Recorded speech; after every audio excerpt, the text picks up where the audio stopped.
नमस्कार, मैं हूं आपके साथ मेनका चौधरी और इस वक्त बांग्लादेश से एक और बड़ी खबर। बांग्लादेश की पूर्व प्रधानमंत्री खालिदा जिया रिहा होंगी।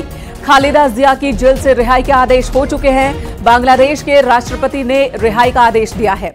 बांग्लादेश नेशनलिस्ट पार्टी की अध्यक्ष हैं खालिदा जिया, जो कि लंबे वक्त से जेल में बंद हैं और अब उनकी रिहाई को लेकर फैसला हो चुका है। तो बांग्लादेश में शेख हसीना ने इस्तीफा दिया प्रधानमंत्री पद से। उन्होंने बांग्लादेश को छोड़ दिया। फिलहाल वो भारत में हैं। इसी बीच पूर्व प्रधानमंत्री खालिदा जिया की रिहाई को लेकर आदेश हो चुका है। राष्ट्रपति की ओर से रिहाई का आदेश हुआ है।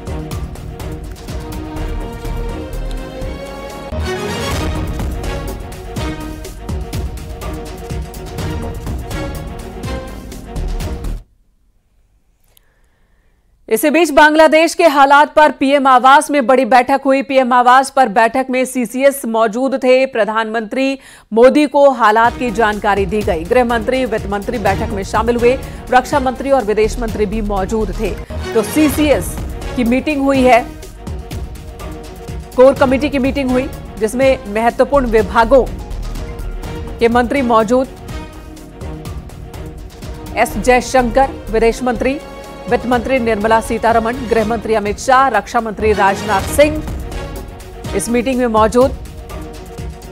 और इस मीटिंग में बांग्लादेश में मौजूदा स्थिति और उसके बाद भारत की प्रतिक्रिया क्या हो, भारत किस तरह से रणनीति बनाए, इस सिचुएशन को टैकल करे, इस पर आज पीएम आवास पर बैठक हुई है। बैठक की ये तस्वीरें इस वक्त आप देख रहे हैं। खालिदा जिया के रिहाई के आदेश बांग्लादेश में हो चुके हैं। शेख हसीना भारत में मौजूद हैं। खबर आ रही है कि ब्रिटेन या फिर किसी दूसरे देश में वो शरण ले सकती हैं, तब तक वो भारत में ही रहेंगी।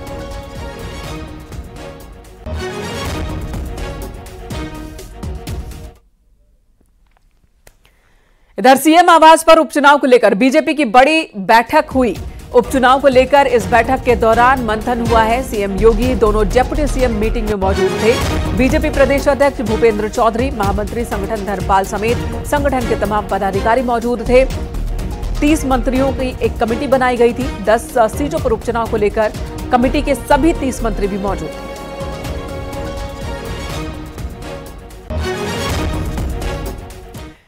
केदारनाथ में रेस्क्यू ऑपरेशन के पूरा हो जाने के बाद अब केदारनाथ यात्रा को अगले 15 दिन में फिर से शुरू करने की तैयारी है।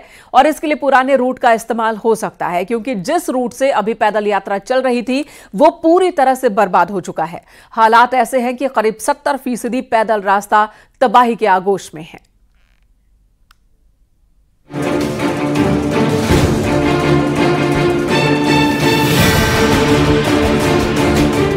केदारनाथ और केदारनाथ ट्रैक पर जब 10,000 से ज्यादा यात्री मौजूद थे, तब 31 जुलाई की रात को हुई मूसलाधार बारिश ने केदारनाथ पैदल ट्रैक पर भीषण तबाही मचा दी। गनीमत रही कि वक्त रात का था, वरना दिन के समय हजारों यात्रियों की जान पर बना दी। आपदा के बाद केदारनाथ पहुंचे लोक निर्माण विभाग के इंजीनियरों ने शासन को जो रिपोर्ट भेजी, वो इस तबाही को बयान करने के लिए काफी है। रिपोर्ट के मुताबिक 16 किलोमीटर का ये पैदल रास्ता 21 जगह पूरी तरह ध्वस्त हुआ है। ध्वस्त हुए हिस्से की कुल लंबाई 11 किलोमीटर है, यानी करीब 70% रास्ता बर्बाद हो गया। गौरीकुंड में घोड़ा पड़ाव के पास 15 मीटर ट्रैक पूरी तरह वॉश आउट हो गया। जंगल चट्टी के पास 2 जगह रास्ता ध्वस्त हुआ।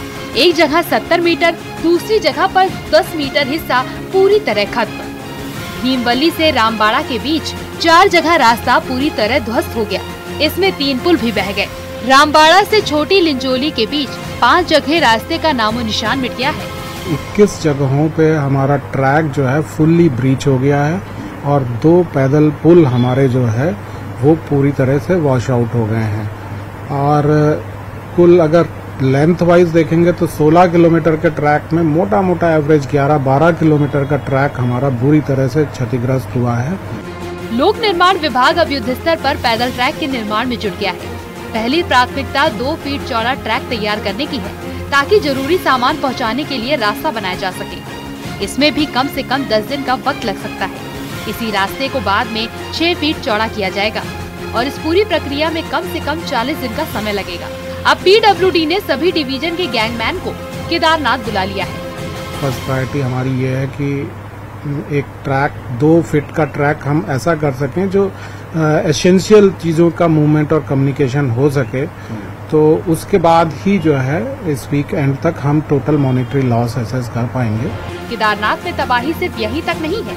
रुद्रप्रयाग से गौरीकुंड के बीच नेशनल हाईवे भी 5 जगह बर्बाद हो चुका है, जिसमें 50 मीटर का हिस्सा ऐसा है जो वॉश आउट हो गया है।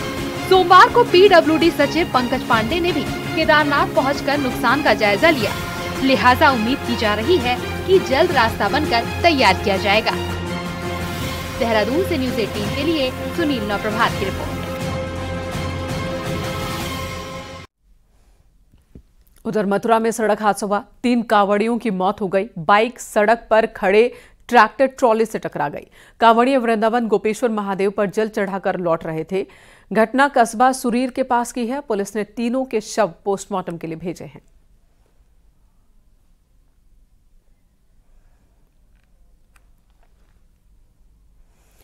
इधर बांदा में रोडवेज बस ने बाइक सवार 3 लोगों को टक्कर मार दी। हादसे में 2 लड़कों की मौके पर ही जान चली गई, जबकि एक गंभीर रूप से घायल है। घटना खैराड़ा रेलवे क्रॉसिंग पास की है। घायल को कानपुर रेफर किया गया। पुलिस घटना की जांच कर रही है। घटनास्थल पर रोडवेज बस का आगे का बम्पर पड़ा हुआ मिला है, जिसमें उसका नंबर यूपी 78 JT 6989 के माध्यम से बस की पहचान हो सकी है। बस ड्राइवर बस को बांदा रोडवेज बस स्टेशन पर छोड़कर भाग गया है। अग्रिम कार्रवाई की जा रही है। कानपुर देहात के रूड़ा थाने की पीआरवी बेकाबू होकर गड्ढे में जा गिरी और इस हादसे में यह हादसा तब हुआ जब पीआरवी सिमरामऊ भौरा मार्ग पर एक सूचना पर जा रही थी। अचानक ही एक नील गाय सामने आ गई। पीआरवी के बेकाबू होने से सड़क किनारे करीब 10 फीट गहरे गड्ढे में जा गिरी। हादसे में ड्राइवर समेत 3 पुलिस वाले जख्मी हो गए। आसपास मौजूद लोगों ने पुलिस के जवानों को बाहर निकाला और उन्हें अस्पताल भेजा। हादसे के बाद क्रेन बुलवाकर पीआरवी गाड़ी निकालनी पड़ी।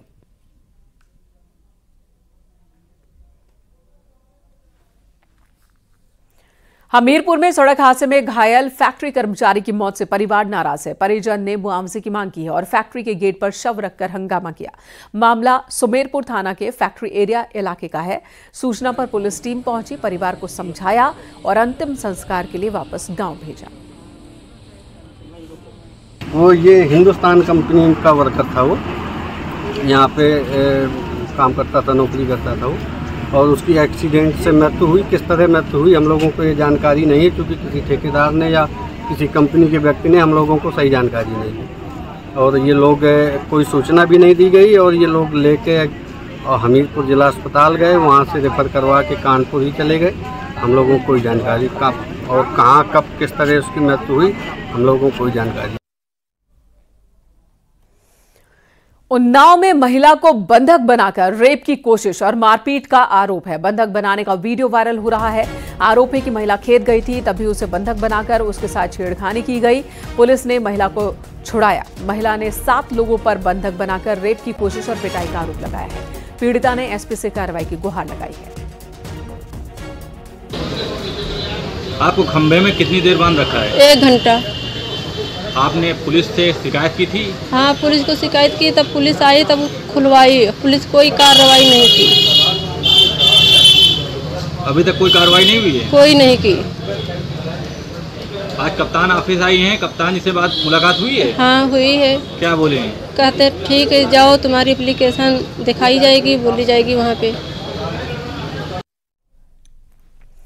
वाराणसी में मिंट हाउस कॉलोनी के लोगों ने डीएम से शिकायत की। लोगों का कहना है कि बिल्डिंग के ग्राउंड फ्लोर पर श्रीराम मिष्ठान भंडार का अवैध रूप से कारखाना चल रहा है, जिससे हादसे की आशंका है। लोगों ने डीएम से मामले की शिकायत की है और कार्रवाई की मांग की है। सर, यहाँ पे हम लोग के मिंट हाउस कॉलोनी में जो रेजिडेंशियल एरिया है, ये आवासीय है, लेकिन यहाँ पे जो इन्होंने है राम भंडार ने 4 साल से कारखाना कमर्शियल बना रखा है।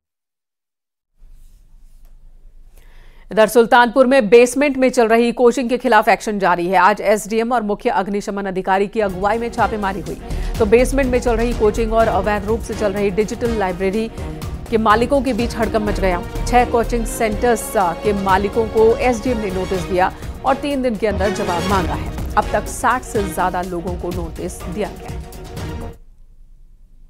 जो बेसमेंट में कोचिंग क्लासेस चल रहे हैं या अन्य अवैधानिक गतिविधियाँ चल रही हैं, उनको तत्काल जांच की जाए और उनमें अगर अनियमितता पाई जाती है तो उसके विरुद्ध कार्रवाई की जाए।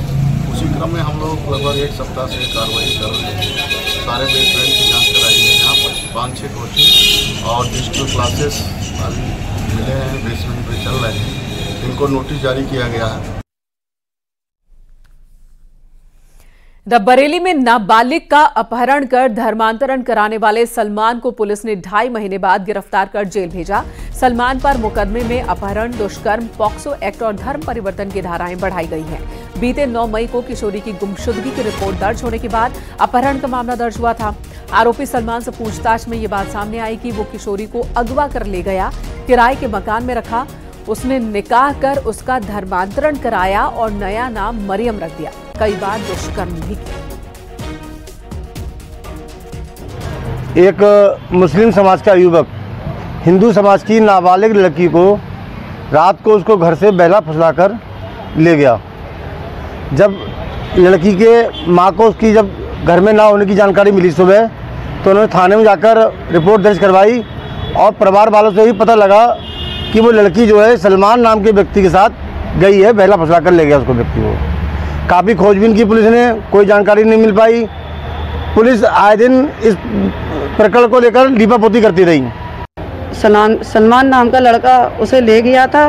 दुर्गेश यादव जो हैं उनने हमारी मदद की थी। 2 महीने हो गए उसे, तो मेरी लड़की आ पाई और इस घटना में इस लड़के को मतलब सख्त से सख्त सजा दी जाए। उसी के साथ मतलब वो पकड़ा गया लड़का। क्या नाबालिग बेटी थी आपकी? क्या जी, बहला फुसला के? जी, बहला फुसला के ले गया था।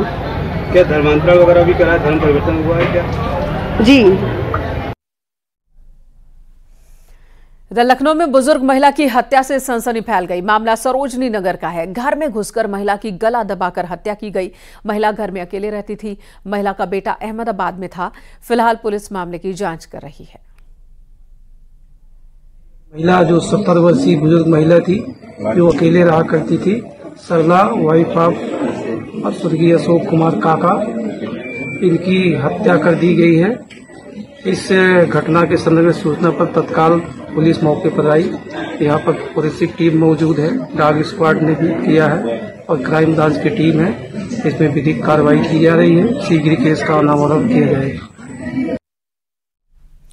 इधर कानपुर देहात में लड़के की हत्या के आरोपियों को पुलिस ने गिरफ्तार किया। पुलिस ने मुखबिर की सूचना पर लड़के की पत्नी और उसके 3 प्रेमियों को गिरफ्तार किया। अवैध संबंधों की वजह से पत्नी ने ही अपने प्रेमियों से मिलकर पति की हत्या करवाई और शव फेंक दिया। मृतक के भाई ने 4 आरोपियों के खिलाफ केस दर्ज कराया था। मनकापुर सिकंदरा गांव में ये वारदात हुई है। थाना क्षेत्र मंगलपुर के अंतर्गत ग्राम मनकापुर संदलपुर में विगत 26 जुलाई को घर से करीब 500 मीटर की दूरी पर मृतक गुरुचरण का शव बरामद हुआ था। उक्त के संबंध में मृतक के भाई के द्वारा थाना मंगलपुर में 4 लोगों के खिलाफ नामजद मुकदमा लिखाया गया था। पुलिस द्वारा विवेचनात्मक कार्रवाई करते हुए दिनांक 31/7/2024 को नामजद 4 लोगों को गिरफ्तार किया गया। पूछताछ में मृतक की पत्नी के द्वारा अपने प्रेमियों के साथ अवैध संबंधों के चलते मृतक की गला घोंटकर हत्या करने की बात बताई गई। विवेचनात्मक कार्रवाई प्रचलित है। वाराणसी में वीडीए के आउटसोर्सिंग इंजीनियर ने आत्मदाह की कोशिश की। इंजीनियर ने खुद पर केरोसिन तेल डालकर आग लगाने की कोशिश की। मौके पर मौजूद कर्मचारियों और सुरक्षा बलों ने वक्त रहते उसे बचा लिया। इंजीनियर को अस्पताल ले जाया गया। प्राथमिक इलाज के बाद डिस्चार्ज कर दिया गया। इंजीनियर का आरोप है कि उसे 3 महीने से सैलरी नहीं मिली। वहीं वीडीए के वीसी पुलकित गर्ग ने बताया कि उसके आरोप झूठे हैं। इंजीनियर कई महीनों से ऑफिस ही नहीं आ रहा था। बायोमेट्रिक अटेंडेंस में उसकी गैर हाजिरी है और इसलिए उसका वेतन बना नहीं। अपने काम में भी रुचि नहीं लेते हैं, आते नहीं हैं, तो इसलिए इनको यहाँ से हटा दिया जाए। इसी के क्रम में उनको जोन से हटाकर यहाँ चुनाव कार्य में उस समय लगाया गया और निर्माण कार्य में सम्मत किया गया। जब किया गया उसके बाद ये यहाँ पर भी लगातार इनके द्वारा ये नहीं आए। यहाँ बायोमेट्रिक अटेंडेंस के लिए इंस्टॉल्ड है। बायोमेट्रिक में भी इनके द्वारा मशीन में कोई भी अटेंडेंस नहीं दी गई। निर्माण विभाग द्वारा भी सूचित किया गया कि इनके द्वारा कार्य नहीं किया जा रहा है। लखनऊ के मोहनलालगंज में शराब दुकान के मैनेजर से हुई लूट के 4 आरोपियों को पकड़ लिया गया है। आरोपियों से लूटे गए 1,67,000 रुपए कैश और मोबाइल फोन बरामद हुआ है। लूट में इस्तेमाल कार भी बरामद कर ली गई है। आपको बता दें, मैनेजर की बाइक को टक्कर मारकर बदमाशों ने 2.5 लाख रुपए लूट लिए थे। मोटरसाइकिल तथा एक ओमनी वैन भी बरामद हुई है। साथ ही जो इन्होंने बताया है उसके आधार पर इनकी और भी क्रिमिनल हिस्ट्री तलाश की जा रही है तथा इनके और भी आपराधिक इतिहास का पता किया जा रहा है। अभी और भी हो सकता है और इनके जो जमानतदार हैं, पहले जो एक जेल गए हैं, उनके खिलाफ भी कार्रवाई की जाएगी। पूरा सजा निकालते हुए गैंगस्टर और इनकी संपत्तियों के बारे में भी डिटेल इकट्ठा किया जा रहा है। सख्त कार्रवाई की जाएगी। इधर जौनपुर की मुंगरा बादशाहपुर पुलिस की 25,000 के इनामी बदमाश से मुठभेड़ हुई। एनकाउंटर में लूट के आरोपी बदमाश अरविंद बिंद को गिरफ्तार किया गया। बदमाश के पास से पिस्टल, कारतूस, बाइक बरामद की गई। एनकाउंटर में घायल बदमाश को अस्पताल में भर्ती करवाया गया।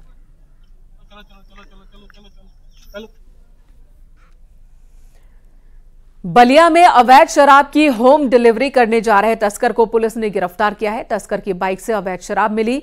बाइक के पेट्रोल टैंक में शराब छिपाकर डोर टू डोर डिलीवरी हो रही थी। पुलिस ने अवैध शराब के साथ ही तस्कर को गिरफ्तार किया। दुबहड़ थाना क्षेत्र का ये मामला है। वो जब तलाश की गई तो उसके सीट को उठाने पे उसके पास उन्होंने उसको उस एरिया को काट के उसके अंदर शराब रखी गई थी। इसमें कुल लगभग 6 लीटर के ऊपर शराब प्राप्त हुई है, जिसमें अभियुक्त का जो है चालान कर मुकदमा पंजीत कर अभी आवश्यक विधिक कार्रवाई की जा रही है। ये व्यक्ति थाना जनपद बक्सर का रहने वाला है, जिसका नाम नीरज कुमार गुप्ता है। हरदोई में अपर जिला पॉक्सो कोर्ट ने 3 साल की मासूम बच्ची से रेप के दोषी को मौत की सजा सुनाई है। दोषी ने 3 साल की मासूम भतीजी से रेप किया था। वारदात के बाद अदालत में सुनवाई हुई और अब फैसला आया। अदालत ने अपने आदेशों में दोषी के अपराध को रेयरेस्ट ऑफ रेयर बताते हुए फांसी के फंदे पर लटकाने का हुक्म दिया। करीब 4 साल चले मुकदमे में दोषी को फांसी की सजा मिली है। शीत अभियान ऑपरेशन कन्वेंशन के तहत थाना सांडी व अभियोजन विभाग के प्रभावी पैरवी से आज माननीय न्यायालय द्वारा मुकदमा अपराध संख्या 249/20 धारा 376 AB IPC व 5 MN/6 पॉक्सो एक्ट के आरोपी अभियुक्त को मृत्युदंड व 1 लाख रुपए के अर्थदंड से दंडित किया गया है। झांसी में एक युवक ने अपने परिवार पर हमला किया, फिर कुएं में गिरकर उसकी मौत हो गई। दरअसल पिता की डांट के बाद युवक ने पिता और मां और भाई पर हमला कर दिया था। धारदार हथियार से किए गए हमले में पिता, मां और भाई को गंभीर चोट पहुंची। हमले के बाद आरोपी को जब लोगों ने पकड़ने की कोशिश की तो वो कुएं में कूद गया। कुएं में गिरने की वजह से उसकी मौत हो गई, जबकि मां, पिता और भाई का अस्पताल में इलाज चल रहा है। सोते समय अपने माता पिता पर इसने कुल्हाड़ी से हमला कर दिया तथा स्वयं कुएं में कूद करके आत्महत्या कर ली है। जो घायल हैं उनको हॉस्पिटलाइज करा दिया गया। दोनों लोग खतरे से बाहर हैं तथा मृतक का पंचायतनामा पोस्टमार्टम कराते हुए अग्रिम वैधानिक कार्रवाई की जा रही है। हरदोई के प्रशासनिक अधिकारियों ने ARTO ऑफिस पर छापेमारी की। अधिकारियों ने वहां मौजूद लोगों से पूछताछ की। जिले के प्रशासनिक अधिकारियों की छापेमारी से विभाग में हड़कंप मच गया। हालांकि छापेमारी के दौरान वहां कोई भी व्यक्ति मौजूद नहीं था। साथ ही RTO ऑफिस में पर जो कार्यालय है, कार्य निरीक्षण किया गया। वहाँ जो वरिष्ठ सहायक हैं, प्रधान सहायक हैं, उनके ऑफिस का निरीक्षण किया गया। साथ ही जो शिकायतकर्ता थे यहाँ या जो अपना ई-चालान जमा करने, टैक्स जमा करने आए थे, उनसे पूछताछ भी की गई। क्या उनका काम सुचारू रूप से हो रहा है या अनावश्यक किसी के द्वारा उनसे मीडिएटर के फॉर्म में काम कराया जा रहा है। दिल्ली से बेहतर कनेक्टिविटी के बाद अब वेस्ट यूपी के जिलों में नई टाउनशिप और हाउसिंग की डिमांड बढ़ गई है। मेरठ मंडल की कमिश्नर सेल्वा कुमारी जे ने आज GDA यानी कि गाजियाबाद डेवलपमेंट अथॉरिटी के साथ एक मीटिंग की। GDA की 165वीं बोर्ड बैठक में बताया गया कि गाजियाबाद में नई टाउनशिप को लेकर प्रपोजल तैयार करने का फैसला लिया गया है। बैठक में जितने भी प्रस्ताव पेश किए गए थे उनमें से अधिकतर को स्वीकृति मिल गई है। टाउनशिप में सभी तरह की सुविधाओं की व्यवस्था का ध्यान रखा जाएगा। योजनाओं को पूरा करने में सही दिशा दिखाने के लिए सलाहकार फर्म भी नियुक्त किए जाएंगे। लिए। गवर्नमेंट इसको प्रायोरिटी पे टेकअप करती है जो भी प्रपोजल्स लेते हैं। हमारा तो 2 तो ऑलरेडी पाइपलाइन में है, बुलंदशहर और मेरठ का, इसको भी जल्दी कर देंगे क्योंकि वहाँ पे शासन में इसका पैसा अलग बजट अलॉटेड है, तो जैसे ही प्रपोजल जाएगा तुरंत हो जाना चाहिए हम लोग।